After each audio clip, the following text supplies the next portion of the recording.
Bismillahirrahmanirrahim. Alhamdulillah wa kafa. Wassalatu wassalamu ala rasulina Mustafa wa ala alihi wa ashabihi wa ansarihi wa atba'ihi wa ahli millatihi wa man ihtada. Allahumma ja'al jam'ana hadha jam'an marhuma wa tafarraqana min ba'di tafarraqan ma'suna. Thumma amma ba'd.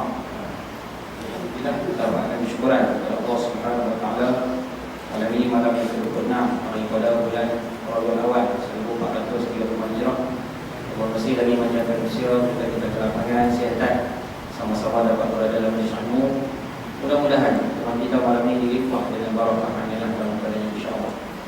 Ya, begitu rahmat Allah Subhanahu wa taala sekalian. Malam ini insya-Allah kita akan mulakan pengajian kita yang baru. Dan di samping kita Tafsir Al-Barul Asir juzuk ke-30, mulai daripada minggu ataupun bulan Januari 2014. Minggu yang keempat ataupun bahasa Mudahayat beberapa hari ini, hari Isnin minggu keempat, kita akan bacakan kitab Mustika Hadis Nabi sallallahu alaihi wa alihi wasallam. Kitab Mustika Hadis jilid yang pertama. Kita dapat maklumat ada di sini dulu Ustaz Najak tak ada. Kalau kita tak ada notis sekarang ni. Jadi insya-Allah kita akan belajar sebelum kitab tersebut. Jadi minggu yang kedua kita belajar kitab tafsir Al-Quran. Minggu yang keempat kita akan menyanyi kitab hadis Nabi sallallahu alaihi wa alihi wasallam. Jadi pun kalau tak ada kitab tadi mungkin boleh order dekat Ustaz Jadid. Boleh order pada beliau insya-Allah.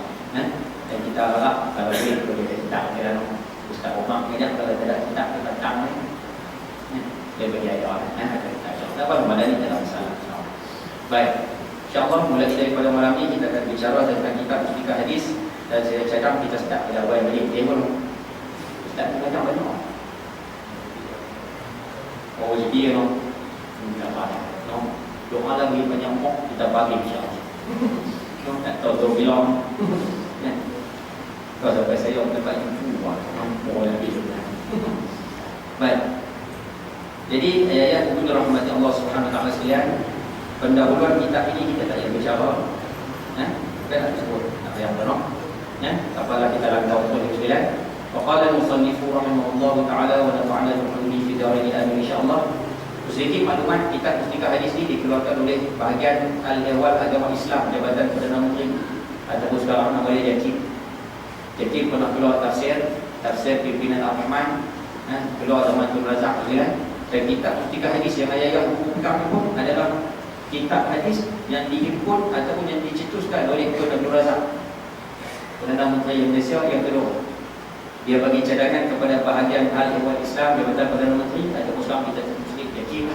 Dia bagi cadangan kepada JAKIM ketika itu supaya keluarkan satu kitab hadis yang boleh digunakan oleh masyarakat Islam di Malaysia dan diterjemah dalam bahasa Malaysia. Oleh kerana itu beberapa pegawai di JAKIM ketika Islam mengambil tanggungjawab himpun hadis-hadis Nabi sallallahu alaihi wasallam. Dan mereka berdaya jilidkan dua. Ada yang kata 3 jilid. Saya lupa dekat dua sekarang yang kita saya tak lupa kan. Setakat yang ada pada kitab silat jilid pertama dan jilid yang kedua. Dan inilah satu daripada sumbangan yang mana kitab kalau kita tengok kitab dalam bahasa bumi yang mudah kita faham. Sebab tu silat kitab ni secara umumnya cantik untuk kita pelajari, cantik untuk kita selam tengok apa yang ada di dalamnya insya-Allah. Baik. Malam ini kita nak cerita sikit dengan sekalian.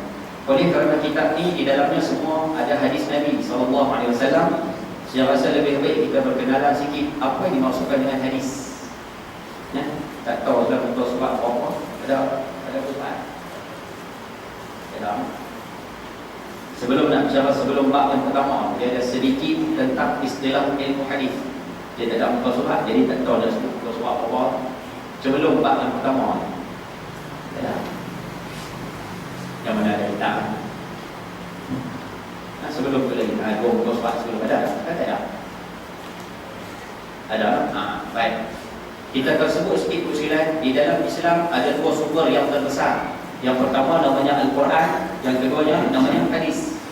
Yang ni semua orang Islam ma'lum minad-din ke darurah. Semua orang Islam tahu benda ni benda asas. Baik, cuba kita nak tengok apa dimaksudkan dengan hadis. Quran kita tak payah bicara, kita nak tengok apa makna hadis. Baik. Ta'rif hadis Nabi sallallahu alaihi wasallam dan juga hadis qudsi. Hadis Nabi, apa yang dimaksudkan dengan hadis ni Ustaz? Hadis Nabi ialah berita-berita sabda Nabi SAW. Berita ni kita boleh translate percakapan. Nah, yang boleh cantik sikit tu percakapan. Maksudnya apa yang disebut oleh Nabi SAW, itu nama dia hadis. Apa sahaja Ustaz? Apa sahaja, itu nama dia hadis. Apa yang Nabi sebut, itu. Yang kedua, perbuatan baginda, apa yang Nabi buat, semua itu nama dia hadis. Di mana Ustaz? Di mana bila masa tak kira lah keadaan apa sekalipun, apa yang baginda buat, semua dinamakan hadis. Boleh faham kan? Dua. Dan juga takrir baginda. Takrir ni maksudnya ketiadaan larangan ataupun terasik dalam bahasa mudah, pengakuan baginda. Nabi tak pernah suruh dan Nabi tak pernah larang. Benda yang Nabi tak pernah suruh dan tak pernah larang, Nabi cuma tak larang sahabat, tak cegah sahabat dari buat, itu nama dia pengakuan. Yang itu pun dikira hadis. Berdasarkan satu contoh Rasulullah, sahabat pernah tanya Nabi tentang boleh tak boleh makan berak ke siapa? Nabi tak larang sahabat-sahabat makan, tapi Nabi tak makan. Nabi SAW tak makan dia buat kasihan tu, ataupun kita panggil tok lah. Bila Nabi tak makan, tapi Nabi tak larang sahabat-sahabat makan. Maknanya perkara tersebut boleh dimakan. Ini dinamakan takrir, pengakuan. Bila Nabi tak larang, tak boleh. Itu pun dikira hadis. Sebab tu jangan faham kata hadis ni percakapan Nabi semata kan? Jangan faham kata hadis ni perbuatan Nabi semata. Jangan faham kata hadis Nabi ni pengakuan Nabi semata. Dia tiga sekali termasuk dalam hadis. Baik. Terhadap sesuatu yang dilakukan orang setelah baginda mengetahuinya, itu yang dimaksudkan dengan takrir. Baik. Juga yang dimaksudkan dengan hadis yang keempat disebut berita sifat tubuh badan Nabi SAW. Itu pun nama dia hadis. Yang pertama percakapan Nabi SAW, yang kedua perbuatan Nabi SAW, yang ketiga pengakuan Nabi SAW, yang keempat sahabat-sahabat cerita tentang tubuh badan Nabi SAW. Itu pun dinamakan hadis. Boleh faham je lah. Sebab tu yang jumpa kitab Syama'il Muhammadiyah, kitab yang cerita tentang sifat-sifat Nabi SAW. Dalam pun semua sahabat cerita tentang Nabi SAW. Nabi tak pernah sebut pun, Nabi SAW tak pernah buat perkara tersebut, tapi sahabat cerita tentang tubuh badan Nabi SAW. Itu pun nama dia hadis. 4. Dan yang keempat, kepribadian Nabi SAW yang mulia, itu pun dikira hadis. 5. Jadi lepas ni kalau kita sebut tentang hadis itu lah, bila orang jawab hadis tu apa Ustaz? 5 benda. Cakapan, perbuatan, pengakuan, tubuh badan Nabi SAW, cerita tentang tubuh badan, cerita tentang akhlak Nabi SAW, semua boleh panggil hadis. Boleh faham ke dalam? Jangan sempitkan pengertian hadis. Jangan kita tak faham apa maksud hadis dan boleh kita lihat. Baik, itu hadis Nabi SAW. Apa beza hadis Nabi SAW dengan hadis kursi pula Ustaz? Baik, hadis kursi adalah berita-berita firman Tuhan yang disampaikan erti maksudnya oleh Rasulullah SAW dengan susun kata baginda sendiri. Nah, kita baca dulu saksi saya bagi ayat yang sudah faham. Sekali lagi noh. Hadis kursi ialah berita-berita firman Allah yang disampaikan maksudnya oleh Rasulullah SAW dengan susun kata baginda sendiri. Dalam Islam, ayat-ayat buku sekalian, kalau mengaji tentang ulumul Quran ataupun ulumul hadis, di antara benda yang sering dibahaskan, beza antara Quran, hadis kursi, hadis Nabi. Yang ni kena ngerti lah, yang ni tak ngerti dia. Tapi kata firman Allah selesai tajuk ni. Jadi kita mengaji sampai buku surat 80 lepas. Pada asas sekali Ustaz, kita kena ngerti apa nama Quran, apakah nama hadis kursi, apakah nama hadis Nabawi. Quran itu apa Ustaz? Kalam yang diturunkan oleh Allah Subhanahu Wa Taala, lafaznya daripada Allah, makna pun daripada Allah. Nabi SAW tolong sampaikan sahaja sebagaimana diturunkan. Itu namanya Quran. Yang diturunkan oleh Allah Subhanahu Wa Taala, yang diturunkan oleh Allah Subhanahu Wa Taala, lafaznya daripada Allah, makna pun daripada Allah. Dua-dua daripada Tuhan. Nabi baca kan? Itu namanya Quran. Boleh faham masa tu jelas? Satu. Turun bawah sikit, nama dia hadis kursi. Hadis kursi ni ayat yang boleh tengok banyak jumpa dalam hadis kan. Nabi SAW akan sebut macam ni. Hadis selalu riwayat dia macam ni. qala Nabi sallallahu alaihi wasallam ataupun qala Rasulullah sallallahu alaihi wasallam, maksudnya Nabi SAW bersabda, qala Allah Ta'ala, Allah berfirman. Ada perkataan Nabi di depan, lepas itu Allah berfirman. Boleh faham tak? Kalau dia baca satu buku, baca satu kitab, baca hadis, dia datangkan sabda Nabi SAW, Allah berfirman.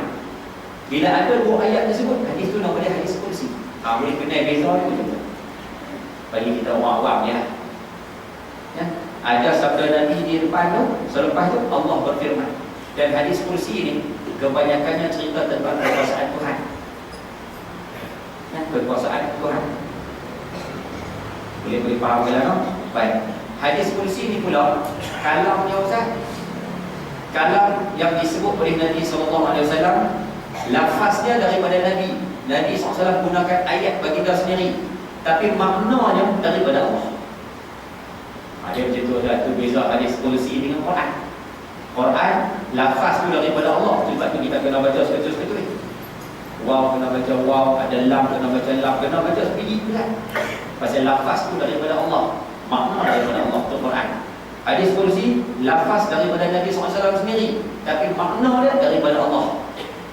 Jadi ada beza sikit. Sebab itu kedudukan hadis kursi, dia duduk nombor 2. Quran nombor 1, hadis kursi nombor 2. Allah sekali Ustaz, namanya hadis Nabawi ataupun hadis Nabi.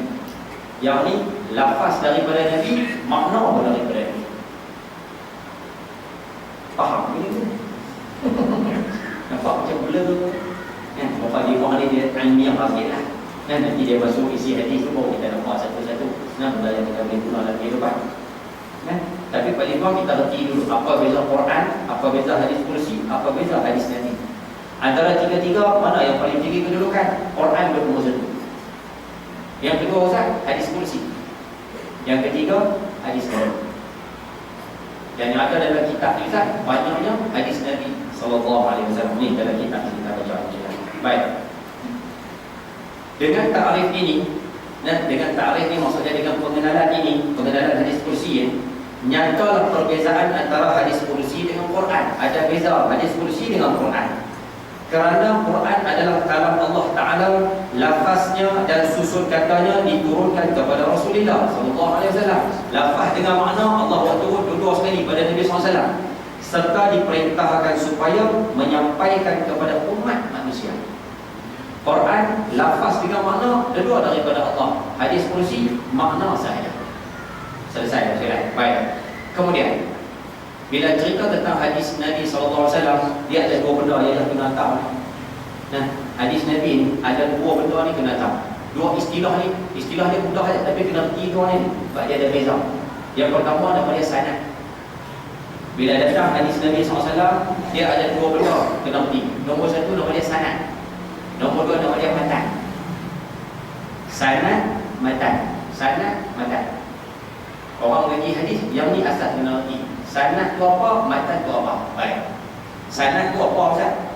Ayah pernah nak baca hadis, depan hadis tu dia sebut an Abi Hurairah, an Ibni Umar, an Salman, an Abdullah bin Umar. An tu maksudnya daripada Abu Hurairah, daripada Ibnu Umar, daripada Ibnu Abbas, daripada Aisyah, an tu. Baik. Apa yang disebut Ustaz? Nanti dipanggil sanad. Sanad ni maksudnya tali, pertalian. Sanad tu maksudnya tali, bersambung. Jadi hadis Ustaz, kebanyakan hadis dia akan mulakan dengan an depan. An tu masuk kategori sanad. Boleh faham kan? Yang kedua nama dia matan. Matan tu apa Ustaz? Hadis tu lah. An Abi Hurairah radhiyallahu anhu. Tu sanad. Qala Rasulullah sallallahu alaihi wasallam, al-mu'min al-muslim akhul muslim. Orang Islam dia saudara orang Islam. Okey, hadis tu dipanggil matan. An jadi tu sanad. Boleh faham dia tak? Sebab kena reti hadis dulu je lah. Saya kalau kita nak tengok hadis sahih apa dia, hadis dhaif apa dia, hadis hasan macam mana, saya baru boleh kenal lah. Boleh faham dia tak? Nah, jadi hadis dia ada dua, sanad satu, matan satu. Sanad maksudnya siapa yang meriwayatkan hadis tersebut. Abu Hurairah tu dipanggil sanad lah. Boleh kenal? Selesai. Baik. Tiap-tiap hadis ada sanadnya. Nah, tajuk yang kedua, tiap-tiap hadis Nabi SAW ada sanadnya. Maksudnya ada yang meriwayatkannya. Oleh sebab di antara masa sahabat-sahabat Nabi SAW dan masa pengumpulan hadis-hadis diselangi oleh beberapa lapisan manusia, maka tiap-tiap hadis yang dikumpulkan itu tak dapat tidak ada sanadnya yang tertentu. Ayah buku rahmati Allah SWT sekalian, ayah selalu dengar istilah Sahih Bukhari, Sahih Muslim, Sunan Abi Dawud, Sunan Tirmizi, Sunan Ibnu Majah, Sunan Nasa'i, yang disebut sebagai kutubus sittah, kitab hadis yang 6.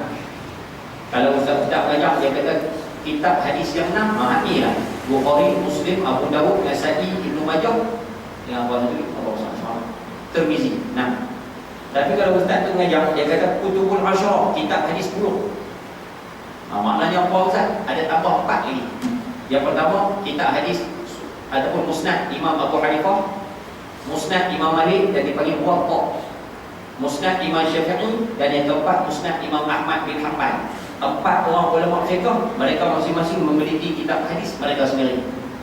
4 kitab hadis ni campur dengan 6 tadi, dia dipanggil kitab hadis yang 10. Kutubul asyarah.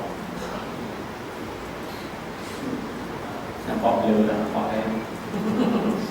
Ini cerita tentang sejarah hadis je lah. Cerita tentang hadis tak apalah. Kalau tak pernah dengar, malam ni kita bagi dengar je. Tak faham tak apalah. Jadi boleh dengar insya-Allah. Mudah-mudahan Allah bagi faham. Baik. Jadi kitab hadis Sahih Bukhari, Sahih Muslim, atau tadi 10 kitab tadi Ustaz, kebanyakan yang muncul pada kurun kedua Hijrah. Tahun 200 Hijrah baru muncul kitab-kitab Sahih Bukhari, Sahih Muslim, Sahih Abu Dawud, Sunan Tirmizi, Sunan Ibnu Majah. Kitab-kitab tahun 200 Hijrah baru ada. Para sahabat minta maaf, ulama-ulama hadis ini baru kumpul tahun 200 Hijrah. Jadi 200 Hijrah dengan zaman Nabi SAW jauh lagi. Kita boleh faham kan? Macam mana orang yang kumpul hadis, orang yang himpulkan hadis ni nak memastikan hadis ni sahih, hadis ni dhaif, hadis ni namanya palsu, hadis ni datang pada Nabi, hadis ni bukan daripada Nabi. Macam mana ulama hadis ni nak pastikan hadis tu betul? Cara dia Ustaz, mereka tengok hadis ni datang daripada siapa, yang kita panggil sanad. Contoh, mereka dapat satu hadis, buniyal Islamu ala khamsin, mereka dapat satu hadis, mereka cek satu-satu, hadis ni siapa riwayat? Oh, yang riwayat nama dia Imam Ahmad bin Laisi. Contoh adalah Imam Ahmad. Imam Ahmad ni dapat daripada siapa? Oh, dapat daripada guru dia. Nama apa? Imam Sulaiman. Contoh lah, ni contoh saja kan. Padahal tak tahu contoh ni. Nah, dia cek balik Imam Sulaiman tu dapat daripada siapa? Oh, tu guru dia Imam Rosli. Contoh lah. Imam Rosli dapat daripada siapa? Oh, Imam Ahmad. Naik balik. Imam Ahmad dapat daripada siapa? Oh, dapat daripada seorang tabi'in namanya Sa'id bin Musayyib.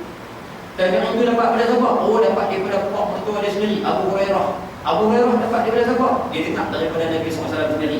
Maknanya bila ada tali tu sampai kepada ulama-ulama hadis yang baca hadis ni, ulama hadis yang himpun ni, nampak tali tu cantik ke Ustaz? Barulah dia menggelarkan hadis ini sahih ke, hasan ke, dhaif.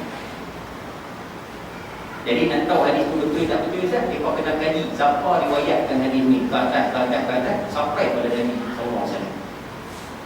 Bukan kerja mudah kan? Bukan kerja mudah. Sebab tu bila kita ngaji tentang mustalahat hadis ni, istilah ilmu hadis ni, malah kita nak minta satu ya. Sebarang hadis yang ayah baca, saat kita akan tengok je lah, hadis ni digelar sahih, digelar dhaif, digelar hasan dan sebagainya. Kebanyakannya ditengok dari sudut sanad, tali.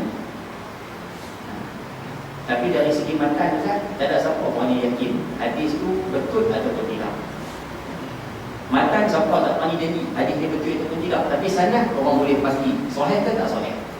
Sebab tu kalau ada jumpa hadis yang dhaif, jangan tolak bulat-bulat tadi. Kalau kita baca buku dia tulis bawah tu hadis ni hadis dhaif, dia tak ada dhaif yang dia pakai. Sebab dalil Quran dia dalil secara qat'i, maknanya bulat-bulat kadang-kadang. Tapi dari hadis ni dia dalil secara zanni, secara zon sahaja. Kita rasa sahih, kita rasa dhaif, kita rasa hasan. Sebab tu kalau jumpa hadis-hadis Ustaz, sebelum nak petikaikan hadis tersebut, hati-hati dulu juga. Sebab ala hakikat sebenarnya siapa pun tak tahu kedudukan hadis itu macam mana. Kata kita minta, tak apalah mana ni kita punya fikiran. Sekarang ni hadis yang kita terima Ustaz, kita telan dulu. Kalau hadis dhaif Ustaz, boleh pakai untuk fadilat amal, fadailul amal. Apa ada kami ada masalah. Jangan tolong. Macam ada setengah orang di Jawa dia kata apa? Hadis dhaif tak pakai langsung. Ulama semua sepakat dah. Ahli hadis semua sepakat. Hadis dhaif boleh pakai untuk amalan. Tak salah pun. Dia pula boleh cakap, kami nak pegang hadis sahih. Jadi kita tengok lagi lah. Yang digelarkan hadis sahih ni apa syaratnya? Hak kata hadis ni dhaif apa syaratnya? Jadi kita tengok satu persatu. Jadi boleh faham jalan tu. Nak tahu hadis tu Ustaz, ulama tengok berdasarkan tadi tu. Nama tu. Dapat daripada siapa? Sampai pada Nabi SAW. Baik. Sanad adalah pertalian yang terdiri daripada beberapa orang rawi. Rawi itu maksudnya periwayat. Orang yang meriwayat Arab panggil rawi. Boleh jalan no? Okey, selesai. Satu demi satu. Mulai daripada guru bagi seseorang pengumpul hadis sehingga kepada sahabat yang menerima sendiri hadis itu daripada Rasul sallallahu alaihi wasallam. Itu dinamakan sanad. Tadi kawan ni dapat hadis, kawan ni yang kumpul hadis, Imam Bukhari dapat pada guru dia dapat daripada guru dia dapat daripada orang yang baca hadis, orang baca hadis dapat pada tabi'in dapat pada sahabat dengar daripada Nabi. Itu dipanggil tadi ataupun sanad. Dengan memandang kepada keadaan sanad dan juga keadaan tiap-tiap seorang rawi, maka terbahagilah hadis kepada beberapa bahagian. Berdasarkan orang yang riwayatkan hadis Ustaz, jadi hadis ni masuk beberapa kategori. Baik, yang pertama, dia ada hadis namanya mutawatir. Ni tu kata orang lah. Jadi kita ni tak apalah. Jadi buat imam yang mana tak faham nak bawa faham. Boleh selalu yang mana tak faham bawa faham dia. Baik. Yang pertama namanya hadis mutawatir. Hadis mutawatir ni apa maksud dia Ustaz? Hadis Nabi SAW. Hadis ni hadis Nabi SAW. Didapati ada yang diriwayatkan oleh rawi-rawi yang ramai. Hadis tu satu ya, tapi yang riwayatkan hadis tu ramai sahabat. Hadis tu nama dia mutawatir. Contoh lah, kita bagi satu contoh lah. Walaupun hadis ni tak benar lah, saya minta maaf. Kita mengaji asas ilmu hadis, kita bagi asas ulumul hadis, kita bagi asas mustalahatul hadis, istilah-istilah hadis kita bagi yang asas. Jadi saya tak sempat nak mengampai semua hadis-hadis yang diriwayatkan oleh ramai sahabat je lah. Tapi sekadar kita boleh bagi contoh macam ni. Ada satu hadis Nabi SAW, Nabi sebut buniyal Islam ala khamsin. Islam ni terdiri daripada 5 benda. 5 asas. Okey. Hadis ni, contoh tadi saya bagi contoh. Abu Hurairah riwayat hadis ni, sahabat yang pertama. Abdullah bin Umar riwayat hadis yang pertama. Abdullah bin Mas'ud riwayat hadis ni. Abu Talhah riwayat hadis ni. Abu Ubaidah al-Jarrah. 5 orang sahabat riwayat hadis ni. Hadis pun bunyinya sama. Boleh jadi sahabat-sahabat yang disebutkan tadi mendengar hadis ni dalam kuliah macam ni. Nabi SAW bagi satu kuliah kepada para sahabat. Ramai sahabat yang dengar hadis ni pakai hafal betul. Jadi hadis tu diriwayatkan oleh ramai orang sahabat. Sampai satu tahap mustahil bagi mereka ni berpakat untuk menipu. Ya, kalau dah ramai orang riwayat benda yang sama silah, takkan nak hubung cerita lah. Hadis ni Ustaz, bila dah mereka mengatakan mustahil orang nak menipu, hadis ni dipanggil mutawatir. Tak apalah bagi kenal, hadis yang diriwayatkan oleh ramai sahabat namanya mutawatir. Pada tiap-tiap lapisan sanadnya, sehingga kepada bilangan yang mustahil pada adat, mereka boleh berpakat melakukan penipuan ataupun dusta. Hadis ni ramai riwayat sampai satu tahap mustahil pada pakat untuk hukum ni. Baik, hadis itu dinamakan mutawatir. Satu istilah yang kita mengenal. Baik, hadis yang sedemikian rawinya, orang yang banyak riwayatkan hadis ni Ustaz, hadisnya satu, riwayatnya ramai, dipanggil hadis mutawatir. Hukum hadis mutawatir ini tetap diterima menjadi hujjah, boleh dipakai sebagai hujjah. Tidak harus ditolak, maksudnya tidak boleh ditolak. Kalau nama hadis mutawatir, dia tak boleh tolak orang lain. Pasal ramai riwayat, mustahil bohong. dan tidak pula harus diingkari lagi. Tak boleh nak komen, nak petikai, nak masa tak boleh ni. Ini namanya hadis mutawatir. Baik. Kemudian ada hadis yang digelar hadis sahih. Tadi mutawatir satu. Yang kedua, ada hadis yang dinamakan hadis sahih. Ada hadis hasan, ada hadis dhaif. Okey, baik. Ada pula hadis yang rawi-rawinya, rawi ini maksudnya periwayatnya tidak sampai kepada bilangan yang ramai. Ada hadis yang riwayatkan hadis itu seorang, dua orang, tak ramai. Maka hadis ini terbahagi kepada tiga bahagian. Hak riwayat ramai mutawatir, yang tu siapa tak tinggal. Tapi hanya riwayat seorang, dua orang ni ustaz, dia pecah pada tiga bahagian pula, tiga jenis. Ada hadis sahih, ada hadis hasan, ada hadis dhaif. Yang kita dah dengar kadang-kadang Ustaz Syamsuri dia belajar kitab Bahru Mali, kadang-kadang dia sebut hadis hasan sahih, hadis sahih, hadis dhaif.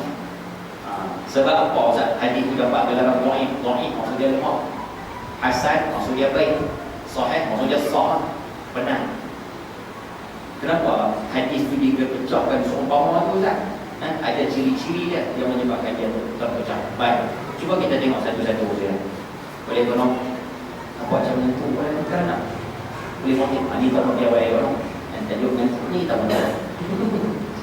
Baik, nak bagi kena jalan. Baik, hadis sahih. Hadis sahih adalah hadis yang cukup padanya 5 syarat. Nak gelarkan ataupun ulama-ulama nak pastikan, nak kata hadis ni hadis sahih, dia ada 5 syarat. Syarat yang pertama yang mereka berikan berhubung sanad. Maknanya ulama hadis dah siasat hadis ni Ustaz, hadis ni sambung periwayat dia sambung sampai ke Nabi Ustaz. Tak langsung cacat pada sambungan tersebut. Tu hadis tu sifat yang pertama, ciri yang pertama hadis sahih ada pada dia. Betul. Iaitu tiap-tiap rawinya, tak payah baca ulang, tak payah ulang kan. Nah, sekali jadi kerja. Poin nombor 2. Tiap-tiap orang dalam rawi, tiap-tiap orang rawi dalam sanad itu bersifat adil. Orang yang meriwayatkan hadis pula rantai itu tadi, contohlah ada 5 orang. Ustaz ni ataupun ulama hadis ni dapat pada guru dia dapat daripada guru dia dapat daripada tabi'in dapat pada sahabat. Daripada sahabat sampai ulama hadis ni ada 5 peringkat. Macam untuk nenek kita dulu lah, untuk nenek kita dulu cerita kat kawan kita cerita kat ayah kita cerita kat kita cerita kat anak kita turun pada cucu kita. Itulah hukum peringkat dulu. Macam tu dia ni dibagi sanad. Ini nama dia sanad. Baik. Syarat yang pertama hadis tu sahih Ustaz, mesti bersambung hadis tu. Sanad tu mesti elok. Satu. Yang kedua Ustaz, orang yang riwayatkan hadis tu semua kena adil. Kita pernah mengaji kan, di antara syarat orang yang nak hadisnya nak jadi hadis sahih tu kan. Kalau kita pernah mengaji kan, ada seorang ulama pergi mengaji hadis, dia nak mengaji satu hadis dia tengok tu guru tu ambil apa? Pemanggilan tu bagi makan ayam. Dia tak. Dia ambil dia soal dia buat. Ayam tu makan, dia minta tak. Orang anak mengaji hadis ni balik. Sebab apa? Dia kata orang hak mengajar hadis, periwayat hadis ni tidak adil, dia buruk.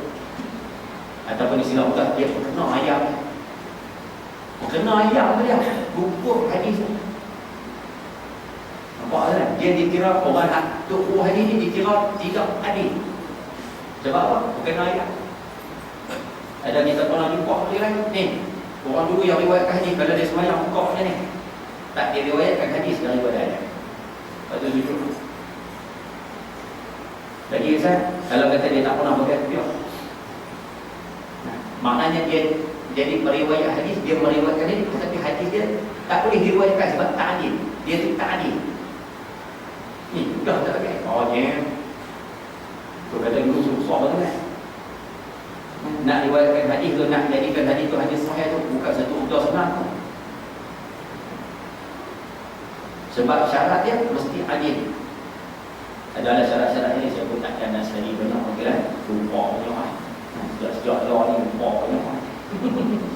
Tak apalah, nanti kita ingat kita akan ulang okeylah. Tapi kita sebut tu beberapa kecederaan yang ada pada golongan ini. Ya, hadis mereka tak digelar hadis sahih. Lagi nombor 3, bersikap cukup dhabitun. Dhabitun ni maksud dia apa? Kuat ingatan. Kalau rawi itu kuat ingatan, okey, ciri nombor 3 nak jadi hadis dia hadis sahih. Kalau dia riwayatkan hadis Ustaz, boleh jadi hadis dia tu hadis sahih. Pasal ingatan orang riwayat tu kuat. Kalau ingatan dia tak kuat, hadis dia jatuh. Hadis jatuh. Maknanya hadis yang dia riwayat tu tak masuk kategori hadis sahih. Apa lah, berat sampai tahap tu. Nombor 4, hadis yang diriwayatkan oleh seorang rawi tidak menyalahi hadis yang diriwayatkan oleh rawi yang lebih kuat daripadanya. Hadis yang dia baca pula tak bercanggah dengan hadis yang lain. Nampak dia lah. Itu syarat nombor 4. Dan syarat nombor 5, hadis yang diriwayatkan itu tidak ada mengandungi illah ataupun kecacatan dalam hadis. Maknanya orang yang baca hadis tu Ustaz, dia bacakan hadis tersebut, hadis itu tak ada benda yang mencacatkan. Sama ada cacat tu dari sudut bahasa, sama ada cacat tu dari sudut hukum, sama ada cacat tu dari sudut benda-benda yang tak sepatutnya. Saya bagi contoh simpel sudah ada. Ayah pernah dengar ni berkaitan dengan Maulid Rasul sallallahu alaihi wasallam. Ada kita pernah nanya hadis ni tak betul ke? Mereka baca hadis apa? La tusayyibuni. Apa jangan kamu mensekkan aku. Kita baca hadis, baca kata Nabi SAW sebut la tusayyibni, jangan mensekkan aku. Sebab itu bila selawat jangan sebut sayyidina. Sebab itu bila baca daya akhir jangan sebut sayyidina. Sebab itu bila baca tahlil bahasa selawat tu tak payah sebut sayyidina. Sayyidina tak boleh. Nabi pesan jangan mensekkan aku. Ulama tolak hadis ni kan. Tolak. Apa sebab tolak Ustaz? Pasal ada cacat dalam tu. Dalam istilah Arab tidak ada perkataan tusayyibuni, tak ada. Yang ada dalam Arab Ustaz, kalau sayyid, kalau nak tambah imbuhan pada perkataan sayyid tu, dia kena tukar, dia kena jadi la tusawwibuni. Daripada dia kena tukar jadi waw, baru betul dari sudut nahwu bahasa sorok pun betul. Kalau sebut la tusayyibuni, bahasa Arab salah. Sedangkan Nabi SAW Rasulullah, Nabi SAW ni kepala atau kita sebut ketua kepada ahli bahasa. Takkan baginda yang bercakap dengan wahyu Allah boleh bercakap dengan bahasa yang sama. Sebab tu hadis tu betul. Habis tu Ustaz boleh tak sebut Sayyidini Ustaz? Sayyidina tu boleh sebut tak? Allah.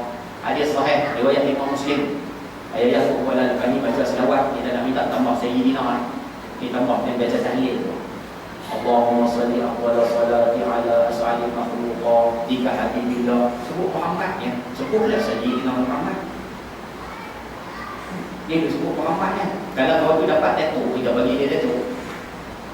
Dia dapat Tan Sri, kita bagi dia Tan Sri. Gelaran juga. Dia gelaran Nabi SAW Sayyidina. Ada orang kata, mana ada Nabi besar Sayyidina, tak pernah Nabi tak bagi sebut dah. Hadis sahih riwayat Imam Muslim. Bukan ada hadis Nabi sebut ana sayyidu waladi Adam.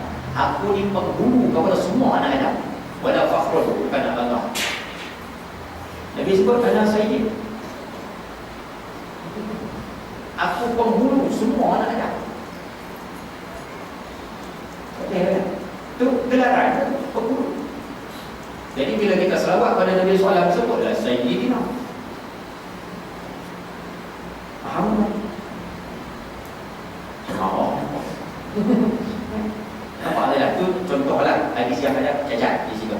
Nah, selesai. Jadi syarat hadis sahih dia mesti ada 5 tu.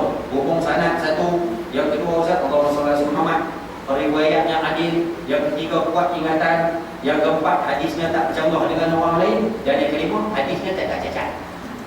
5 syarat tu selesai, hadis tu digelar hadis sahih. Selesai. 1. Yang kedua hadis hasan. Hadis hasan, hadis baik, ialah sama dengan hadis sahih tentang syarat-syaratnya tersebut. Sama macam hadis sahih tadi syarat-syaratnya. Hanya berbeza tentang sifat adil dan sifat dhabit rawi. Beza kat situ ya. Iaitu sifat adil dan sifat dhabitnya tidak cukup penuh. Hadis tersebut Ustaz, kalau kata dari sudut sanad cantik, susunan tali dia tu cantik, okey. Hadis tu tak bercanggah dengan hadis lain, okey. Hadis tu tak ada cacat Ustaz, okey. Tapi periwayat hadis tu Ustaz, ingatan dia tak kuat. Nah, mungkin dia ada banyak lupa dan sebagainya Ustaz. Ingatan dia tak macam balik, ingatan dia banyak dan lupa Ustaz. Baik, 1, 4. Yang kelima Ustaz, dia pun tak cukup adil Ustaz ni. Ada juga short sekali sekala. Mungkin dia lupa pakai ada sekali sekala dia lempak macam tu kan. Baik, ya, lempak je tu apa daya, betul cukup. Bila ada syarat-syarat seumpama tu, bila ada benda tersebut, hadis yang diriwayatkan daripada sahih turun pada hasan. Sebab boleh nampak kan? Beza dia kat situ ya. Beza pada periwayat hadis tu. Tengok pada tuan.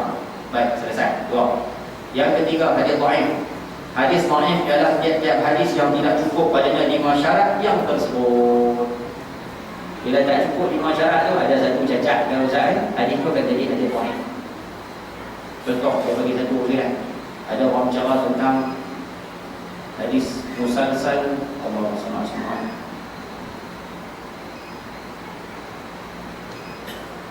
Hadis musalsal al-musafahah al-mudkhilah lil jannah.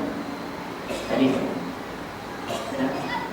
Imam Abu Fattah Abu Ghuddah mempertikaikan hadis tersebut, mengatakan hadis tersebut tak ada. Hadis musafahah ni kan hadis berjabat tangan. Al-musafahah al-mudkhilah lil jannah, bersalam masuk syurga. Maksud dalam versi hadis itu macam itulah. Baginda sallallahu alaihi wasallam bersabda, "Man safahani, siapa salam dengan aku, atau safaha man safahani, ataupun orang yang bersalam dengan orang aku nak salam dengan aku, ila yaumil qiyamati, sambung sampai hari kiamat, dakhala jannah, masuk syurga." Contoh macam ni sekalian. Para sahabat pernah bersalam dengan Nabi SAW. Tabi'in salam dengan sahabat. Tabi'in salam dengan tabi'in. Orang yang hidup 300 hijrah salam dengan orang sebelum dah. Salam sambung pada kita masalah. Kita salam dengan guru ataupun dengan syekh tu pernah salam dengan tuku dia sampai pada Nabi SAW. Hadis tersebut ada yang mengatakan hadis itu maudhu'. Maudhu' ni maksudnya reka. Ada yang mengatakan hadis itu dhaif, lemah. Pasal apa Ustaz? Daripada periwayat hadis itu ramai-ramai, ada seorang nama dia Asy-Syakhsiyah Al-Mulassam, Abbas Al-Mulassam. Ada seorang periwayat nama dia Abbas, dia kata periwayat ni tak ada pun. Periwayat Syakhsiyah Malhumah, peribadi yang direka-reka, manusia yang direka-reka sahaja. Dia tak ada riwayat pun. Jadi hadis itu ada ulama kata dia masuk kategori dhaif. Ada yang mengatakan hadis tersebut Ustaz maudhu'. Maudhu' ni maksudnya tak dipakai dah, direka-reka. Hadis tu Imam Suyuti kata hadis tu tak ada, hadis tu maudhu', reka. Tapi Syekh Yasin Al-Fadani, Muslim dunia, ulama Patani kan yang bagi dapat. Beliau Patani kan orang Padang Indonesia.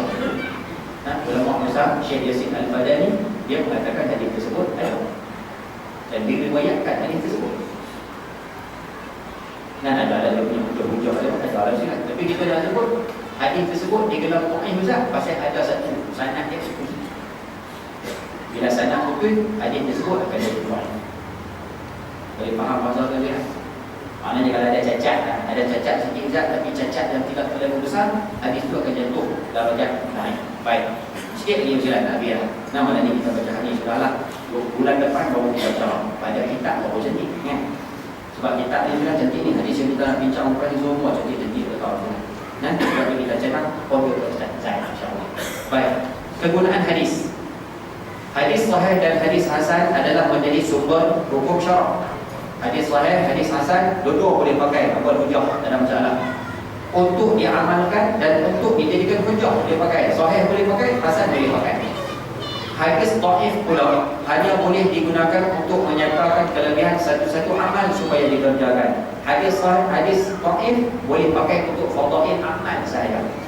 Betul yang boleh tengok apa hadis apa pakai? Allahumma shalli ala Muhammad. Kita fadail amal tu apa ni? Golongan takdir. Kan ada bayan tapi semayang tu depa baca. Kadang-kadang di dalam kitab tersebut ada hadis dhaif Ustaz. Boleh kalau kita dengar hadis tu? Boleh beramal ke Ustaz dengan hadis tu? Boleh. Hadis dhaif boleh pakai apa beramal. Tapi apa nak buat hujah tak boleh. Apa nak buat hukum dengan hadis tu tak boleh. Itu kita kena reti tu kan. Dia bukan boleh pukul hadis semua boleh buat.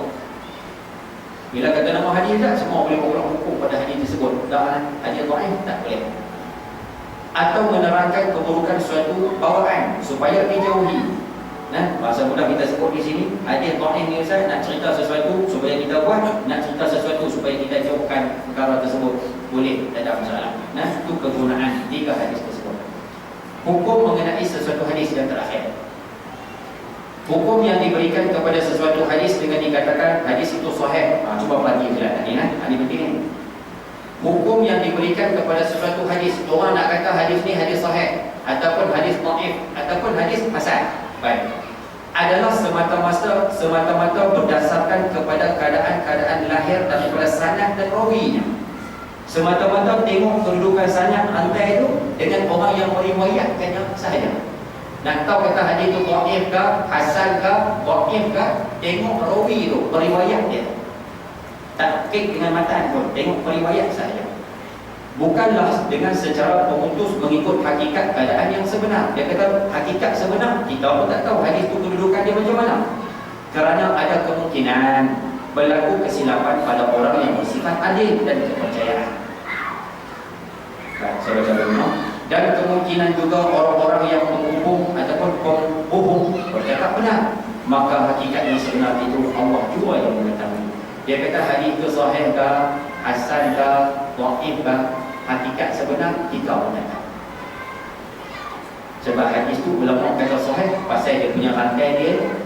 Hadis tu dikatakan hasan pasal rantai dia elok juga, tapi ada benda ni tokoh cantik.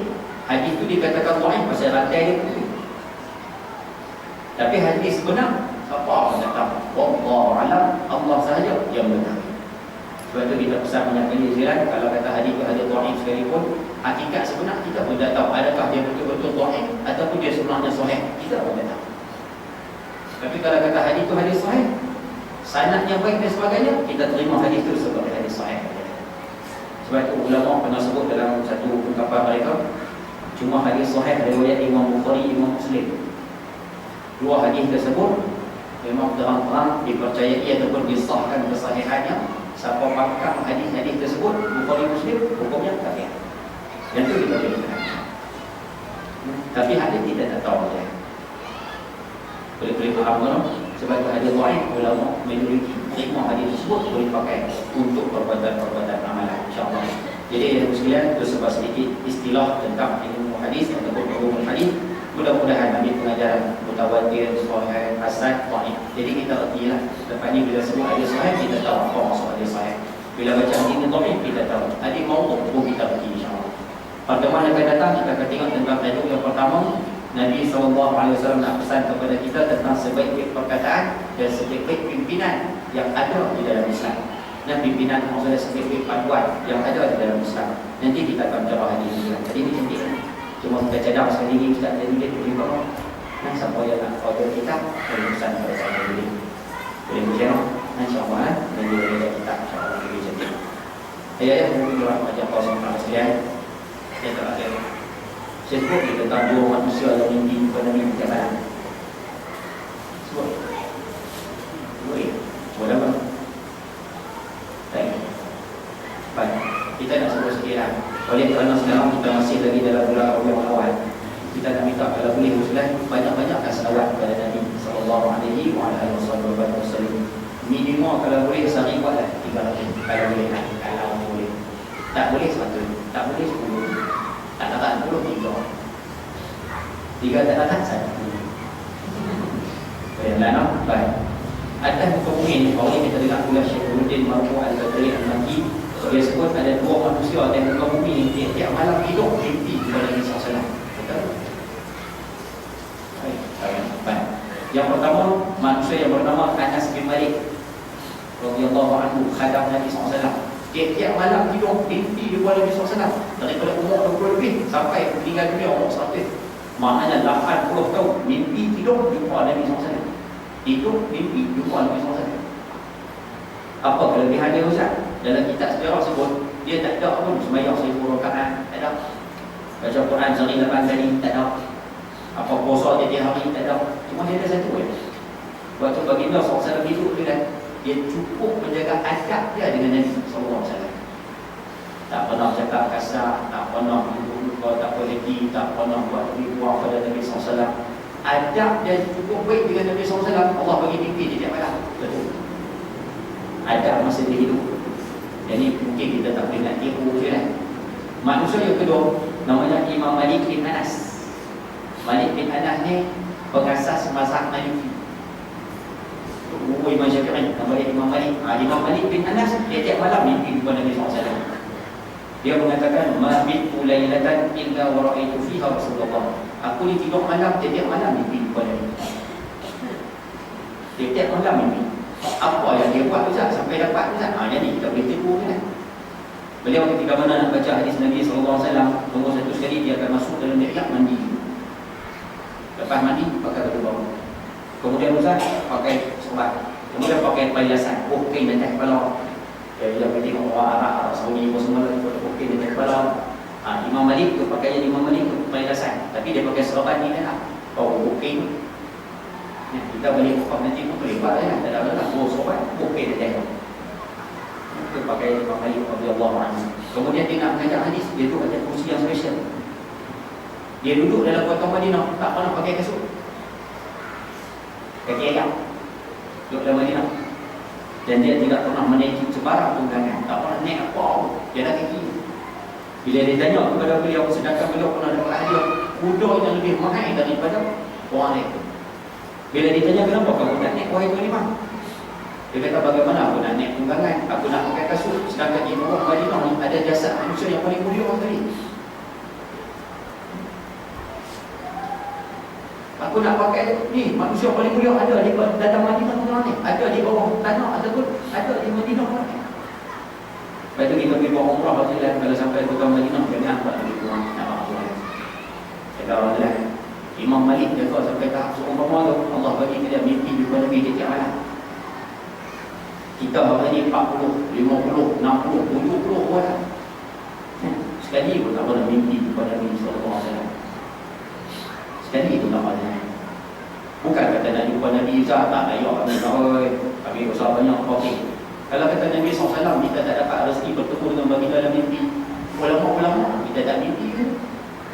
Sedangkan baginda mengatakan, al-ulama warasatul anbiya, ulama pewaris para nabi. Ulama, kita tak mimpi. Tak mahu je lah, tapi orang berkumpul dah sekali tak mimpi jumpa ulama pun. Allah. Yang ada mimpi pun Ustaz, mimpi terjumpa. Terjumpa, tengah batu ulang. Lepas tu mimpi pun ayah belum nak naik, nak 4 kami Ustaz. Tiga. Saya paling banyak sekali mimpi kecil dan dia yang saya jelek-jelek orang boleh pergi atas kaki. Yang tu paling banyak dia. Asal-asal kecil lah saya tengok bahasa kita. Allah, sebab tu kita minta kalau boleh sama-sama banyakkan istighfar, minta ampun. Mudah-mudahan Allah kurniakan kepada kita mimpi bertemu dengan ulama. Kalau tidak mampu bertemu dengan Nabi SAW sekali. Orang yang mimpi jumpa Nabi SAW, Allah sebut dalam Quran, lahumul busyra fi hayati dunia. Mereka dapat berita gembira masa hidup di dunia. Lepas tu minta doa, mudah-mudahan Allah kurniakan kepada kita rezeki syukur sebelum kita tutup mata meninggal dunia.